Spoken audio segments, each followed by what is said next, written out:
ಅಣ್ಣ ಆದ್ರೂನು ಹಾ.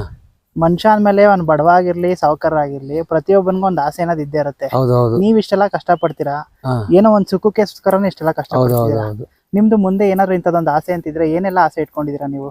ಅದೇ ಆಸೆ, ನಾವು ತಿಂದು ಉಂಡು ಎಲ್ಲ ಹೋಯ್ತಾ ಮಕ್ಳಿಗೆ ಒಟ್ಟು ದುಡ್ಡು ಕೊಡೋಣ ಅಂತ ಹಾ ಬರ್ತಾ ಇದ್ವಿ ಅಷ್ಟೇ. ನಾವು ಬಿಸ್ಲೆ ಹಾ ಹಾ ಇವಾಗ ಕೆಲವ್ರು ದುಡ್ಡು ಇರ್ತೈತಿ, ಕೆಲವ್ರು ದುಡ್ಡಿರೋರಿಗೆ ಆಸೆ ಶಾನೆ ಇರ್ತೈತೆ ಅವ್ರಿಗೆ. ಇದನ್ನ ಹೆಂಗ್ ಖರ್ಚು ಮಾಡ್ಬೇಕು, ಯಾವ ಮಗನ ಖರ್ಚು ಮಾಡ್ರಿ ಹೆಂಗ್ ಆಕೈತೆ ಎಂಬುದು ಅವ್ರಿಗೆ ಗೊತ್ತಾಗೈತೆ. ನಮ್ಗೆ 10 ರೂಪಾಯಿ ಸಿಕ್ಕಿದ್ರು ಸಾಕಣಪ್ಪ ಮಗ ಆಗುತ್ತೆ. ಹೌದು. ಮತ್ತೆ ಈಗ ನೀವೇನೋ ಸ್ವಲ್ಪ ಗಟ್ಟಿಮುಟ್ಟಾಗಿದ್ದೀರಾ, ಸರ್ ಹೋಯ್ತು. ಹಾ. ನಿಮ್ಗೂ ಏಜ್ ಆಗ್ತಾ ಬರುತ್ತೆ, ಮುಂದೆ ಈ ತರ ಕುರಿ ಹಿಂದೆಗಡೆ ಓಡಾಡಕ್ಕೆಲ್ಲ ಆಗಲ್ಲ. ಅವಾಗೆಲ್ಲ ಏನ್ ಮಾಡ್ತಾರೆ? ಅವಾಗ ಇನ್ನೇನ್ ಮಾಡಕ್ಕಾಗತ್ತೆ, ಎಲ್ಲ ಮಾರಿಬಿಡ್ತೀವಿ. ಮಾರಿ ಒಟ್ಟು ದುಡ್ಡು ಎಲ್ಲ ಬ್ಯಾಂಕ್ನಾಗ ಹಾಕೊಂಡು ಮನೆಯಲ್ಲಿ ತಿಂದ್ಕೊಂಡು ಕೂತ್ಕೊಂಡು ಆಮೇಲೆ ಸುಮ್ಮನೆ ಆಗಲ್ಲ. ಆಮೇಲೆ ಮಕ್ಳು ದುಡ್ದಾಗ್ತಾರೆ, ನಾವು ತಿಂದ್ಕೊಂಡ್ತೀವಿ.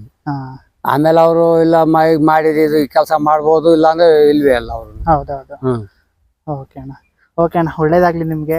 ಒಳ್ಳೇದಾಗಲ್ಲ. ಅಣ್ಣ, ಇರ್ಲಣ್ಣ, ನಿಮ್ ಕುರಿ ಜೀವನ ಚೆನ್ನಾಗಿರ್ಲಿ. ಚೆನ್ನಾಗಿರ್ಲಪ್ಪ. ಥ್ಯಾಂಕ್ಸ್ ಅಣ್ಣ.